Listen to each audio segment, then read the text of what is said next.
Cena was twerking, y'all. Yo. Team Drake, Cena. Oh God, no. Okay, all right. Phew. I God think I no. was. Am I I've gonna have to got cancel class, your ass? hate. Oh my Lord. I'll tell you what, I Welcome was in back. New What? Orleans this last week for a friend's birthday. And I can't remember which one dropped, but the one that dropped, and then like another hour or like 10 minutes later, like Drake dropped, and then like he dropped again. I was like out at with buddies like on Bourbon Street. I was like, look at what's happening. I'm putting my phone to my ear, and I'm like, oh, this is crazy. We got to get back to like listen to this. People are like, what are you talking about? And then we're like walking back, and I'm like, he dropped again. It was my brain started exploding. I've never been more excited about a rap battle like this. It's Let me incredible. tell you, this is one of the best cultural moments Yeah. of the 2020s. I will say it, in terms of positive, negative, all of the things. Welcome back to the Karen Hunter Show. In case you just tuned in for the first time by accident, hi. We're here. Sina Ghaznavi is here. He's my co-host for the day. Um, I wanted to talk to you about not this, but Oh, okay. there's an opportunity. There's an opportunity. To your point, people are dialed in, and Yeah. it's what the Democrats, or they haven't been able to find a way in. And if we're being honest, let's have an honest conversation. Oh, Barack Hussein Obama was not their pick. Hillary Clinton was the heir apparent, and I remember like it was yesterday. You had all your civil rights activists and leaders on Team Hillary. Bob Johnson, who was still head of the BET, on Team Hillary, still never left her camp, by the way. Everybody, the machine, it was Hillary's turn. It was Hillary's turn. People don't remember this. It was Hillary's turn. And Barack Obama, they were like, wait, you can wait 8 years. And he was Mm. like, nah, I got a plan. He went out, got young people from college campuses. They went out canvassing. They got bought into this hope and change. And the man was charismatic and beautiful and had the beautiful black children and the black wife and the black mother-in-law from the south side of Chicago. And it was a wrap. But this was not a democratically led, Democratic Party pushed candidacy until Iowa, when they realized, oh, okay, this is going to happen. And then Bill put his foot in his mouth in South Carolina. I was good to you, Negroes. How dare you betray me? Oh, yeah, I played the saxophone on Arsenio. It was like, Yeah. yes, Drake, you might have, but you not like us. You not like us. And it became a thing. And I'm saying this to say that somehow, and Biden doesn't have it. So there needs to be a move away from Biden as a person and the Democratic Party as the engine to kind of provide, like, you can't run on Biden. Y'all are putting him out there. Yeah, that's nice. He's doing interviews with different people. That's nice. But it's not going to sway the fellow in Missouri, because there's nothing there for folk to hang on to. So beat us to death with the policies.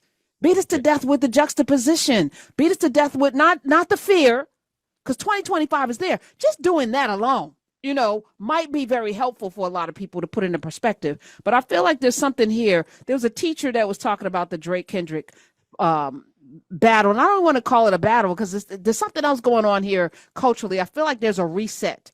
There's kind of a due north of like, here's where the lines are drawn around what's real and what's not, who's in and who's not. Yes, you can play in the playground, but this is ours.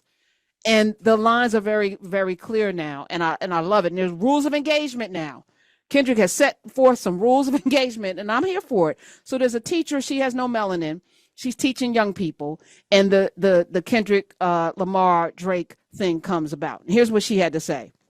If anyone needed further proof that Kendrick is winning this thing, you should have stepped foot in a high school today. I, up until today, taught at a very Drake-centric high school. Rich Baby Daddy is the most frequently requested song to put on my class playlist. If I ask students what they're listening to in their headphones, Drake. The week after the leak was a nightmare. But today I walk in and I can feel that there has been a tectonic shift. The second I walked into the building, I could hear the buzz. I could kind of overhear the conversations, and I was like, oh my God.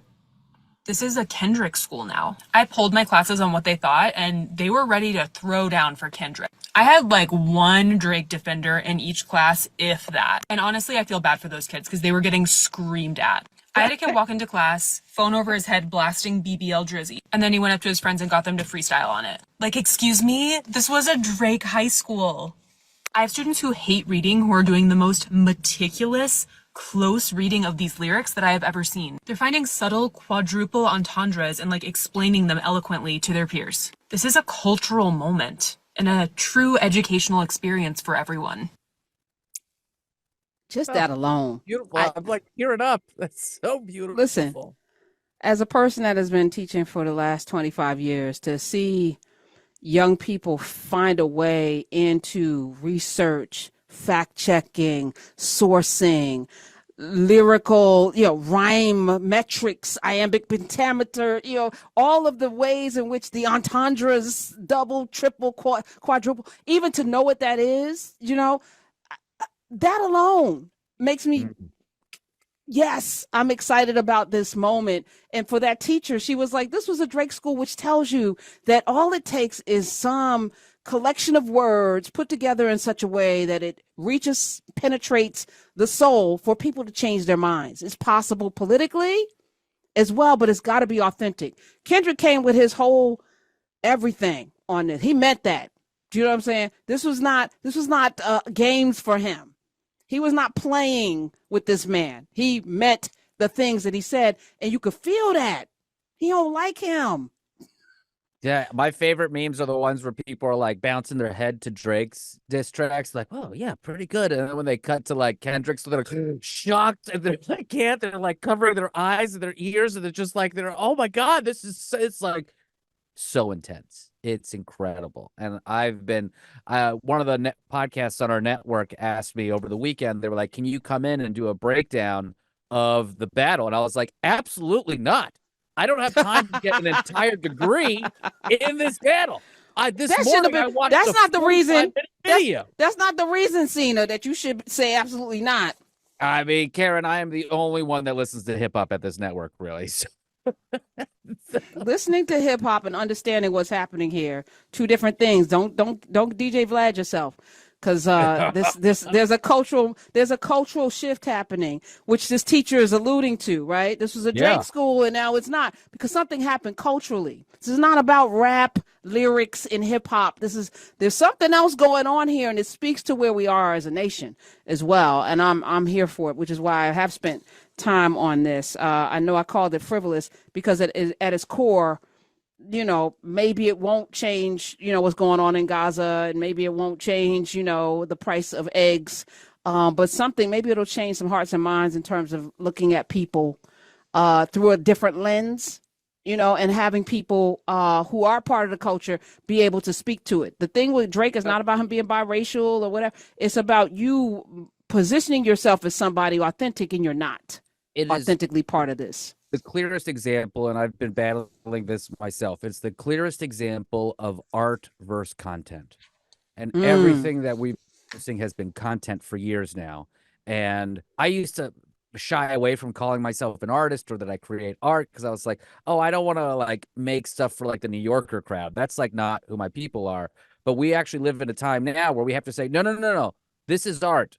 This isn't content. This isn't transactional. This isn't disposable or digestible content. This is art with meaning, with layers, with emotion, with truth. And that's what we want to convey. Drake's been making content. It's good to drive to with your windows down, bounce your head to. But, there was one person I read that wrote people listen to Drake and they hear Kendrick, Period. That is so true. So even people commenting, Questlove has put himself in the too old to care. No, I don't put him in the too old, because people are saying it's not his age, it's his privilege, and it's his relationships, right? So Questlove is speaking out of his relationships and his privilege and his wealth. He's not speaking out of what the moment is right now. And I'm not saying that Questlove is out of touch. I'm saying that he's out of touch. He said nobody won the war. This wasn't about skill. This was a wrestling match level mudslinging and takedown by any means necessary. Women and children and actual facts be damned. Same audience wanting blood will soon put up rest in peace posts like they weren't part of the problem. Hip hop is truly dead. Sir, you're doing way too much way too much, way too much. And I actually, despite the Drake's bodyguard being shot and something with his store in Toronto being vandalized, this is not Tupac and Biggie. This is something else. Also, we live in a different age when airing out like dirty laundry. We live in a much more public way. Like, what did Questlove want? Like guys in tracksuits doing the robot and like rapping and stuff. That does not the world we live in anymore. People are gonna get into the mud, and this is because we live in a TMZ entertainment world, and that's where it's coming from.